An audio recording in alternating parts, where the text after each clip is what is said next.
Yitik bir kavimin yalnız ozanı, erteler aşkını sürgün zamanı. İlk elden dilleri, hüzünlü sesleri vaz eder insana kayıp işaretleri. İlk elden dilleri, hüzünlü sesleri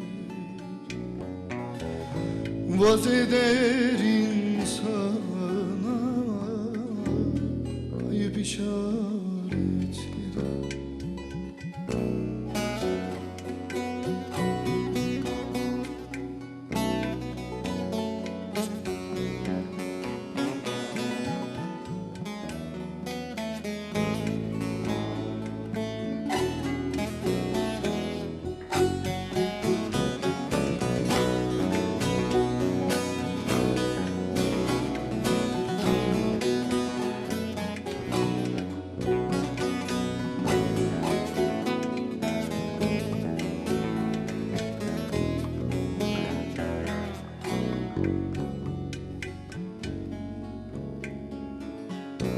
Mavi gökyüzünde